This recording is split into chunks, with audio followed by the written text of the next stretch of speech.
You are in the nice but lonely Christmas time apartment of rants. This is where I will rant about a topic of your choice. Click the link in the description to request a rant. This one comes from David, and he asked me a month ago to rant about Lightning Returns, Final Fantasy 13, and why it's the JRPG GOAT. I'm so sorry that this took so long to get to. I'm so sorry. Um, I was sick throughout the whole month, basically, and it was like all these other things fucking coming up. Yeah. Real my bad. I do not intend to take this long usually with the rants, but it is what it is. Unfortunately, also I have to say I don't know if I have too much to say on this topic. I played Lightning Returns when it originally dropped in 2014. This was a time where obviously I had my tastes, I had my preferences in games, but I was not very discerning. I I was very much going off of sort of surface level enjoyment. And god damn it, dude, that's fucking 10 years ago. That's crazy. I think I'll say really quick. 13 is a game that that for me honestly came and went. I played it and it just went by in a blip. I had no thoughts on it the whole time. And it's only when I think about it in retrospect that it seems like a bad game. I see why people disliked it so much. Now, to be fair with you, I think mechanically it doesn't seem it seems actually richer than the average JRPG, the average sort of menu-based combat RPG. I would argue in terms of the whole like thematic substance narrative structure, it seems very sketchy, blah blah blah. And I think that's the thing that continues throughout the whole series. 13-2 in terms of its pacing is much more enjoyable in terms of its structure. And I thought the whole monster collecting thing was actually a really clean way to um streamline to both diversify playstyles but also streamline all this party management. That was really cool. But yeah, Lightning Returns, it was my favorite when I played it. This game is so interesting in terms of its I mean, I don't know what exactly its inspirations are, right? But like the fact that so many new elements came into the mix seemingly out of nowhere. Obviously there's a connection that Tri-Ace handled most of the development. And they're known for Valkyrie Profile, but I feel like even Valkyrie Profile is not uh again, I haven't played the series too much, but it didn't have that many of the elements that really stuck out to me in Lightning Returns, namely the level design. The architecture is so rich and like so dense. Uh, there's so many little nooks and crannies, intertwining paths. It really the first town, especially obviously the I think a really intuitive comparison in general to Lightning Returns is a game like Majora's Mask, obviously because like they both have this near apocalypse doomsday setting where you're on a timer. And again, that's a really intuitive point of comparison. But even level design wise, it really reminded me in terms of vibe and again intricacy of something like Clocktown in Majora's Mask. But then you had four major areas, and they all were really diverse, really rich, and really seamless too, which was kind of insane. Which on the PS3 and 360, I mean, this is a technically fucking janky ass game. And it looks dramatically worse as well. It's it's dramatically less polished than 13 and 13-2.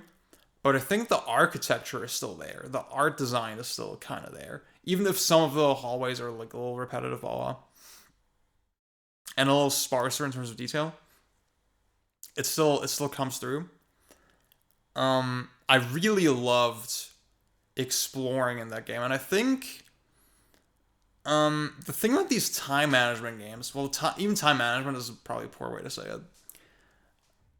The fact that everything is on a timer,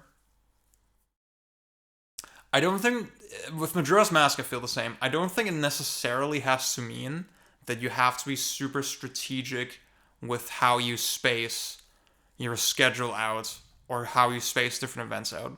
But the fact that the entire world follows this timer and that so many things are designed and balanced around it um, makes for a really engaging loop.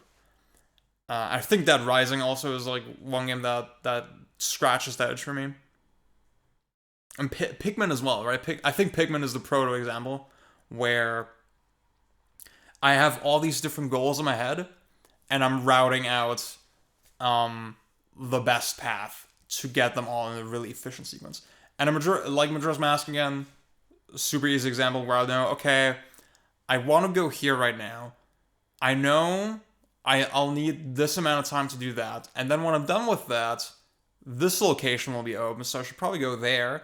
But then, oh, I can't forget, I need to follow the delivery man because that's when he does his fucking round later.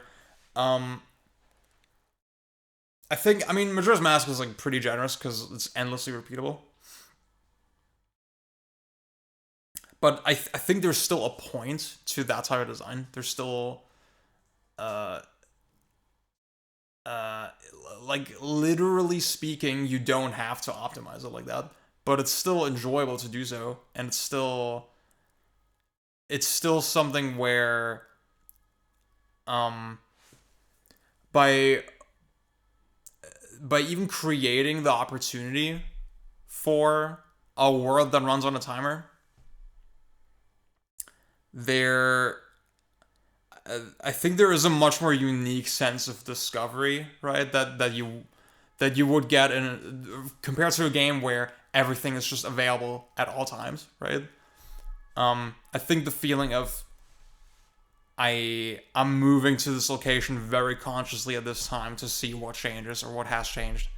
That is cool, and that is something that Lightning Turns I think taps into really well. There's like this really smart thing with the train system as well. Again, you have four central areas, and you have a train that's on a schedule. You can only move from area to area at the start of the game, at least, um, by taking this train and by following its rules. Now there's also this resource. I think it was called EP that I forget how you gain it. Was it just through fighting? But then fighting also takes time, right?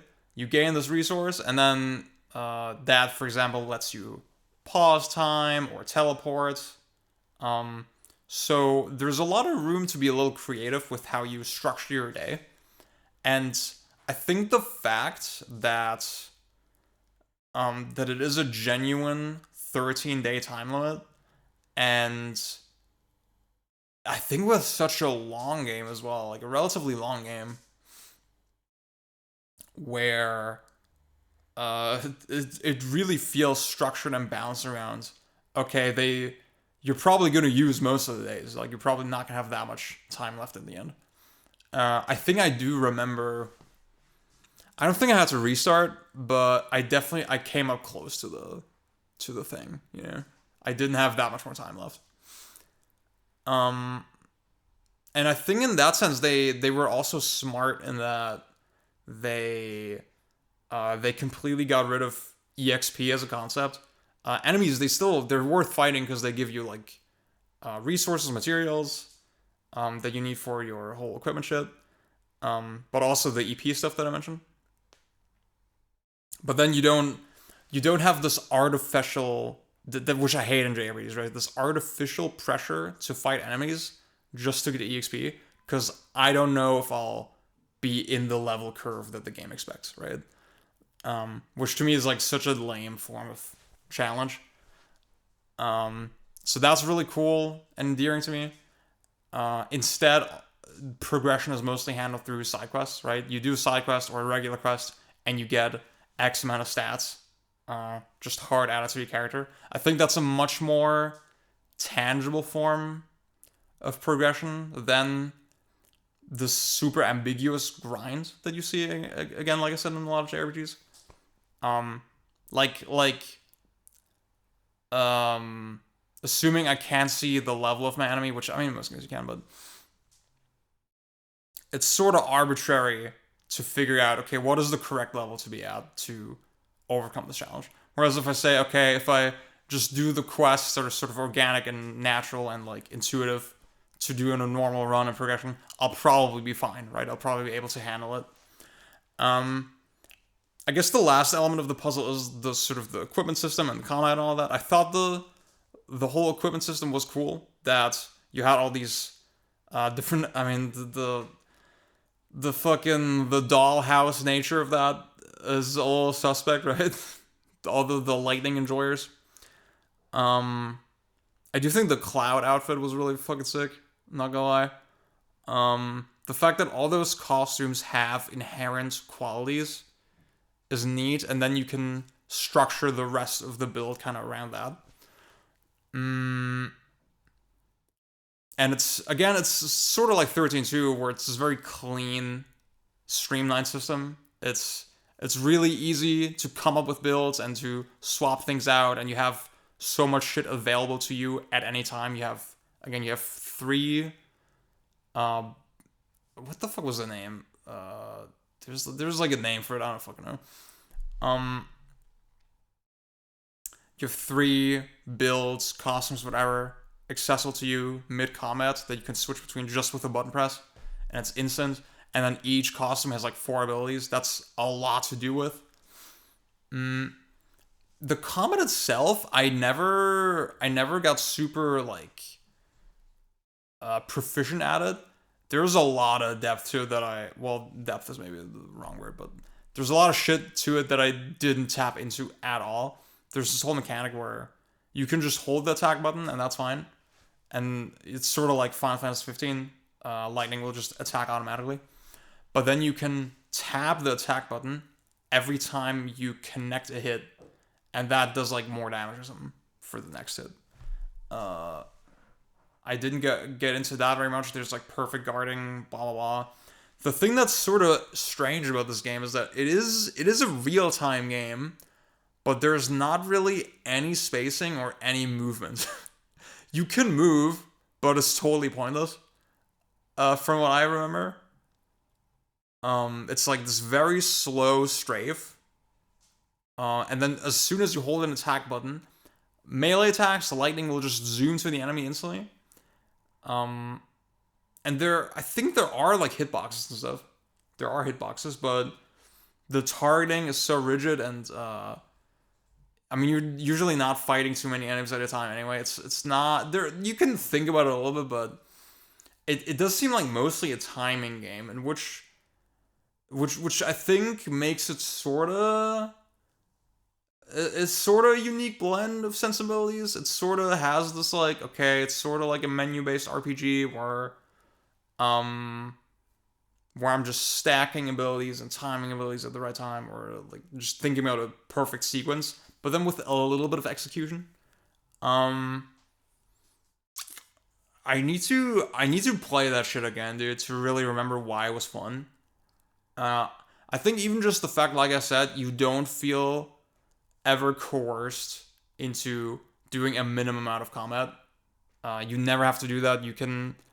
It is genuinely. It's not like other JRPGs where I'm like, well, I need to be at least at this level to be the next boss. So uh, at some point I'll have to fight this many enemies, and it's not a decision at all. Whereas in this game, it's like, yeah, I'm trading a little bit of time for some kind of resource.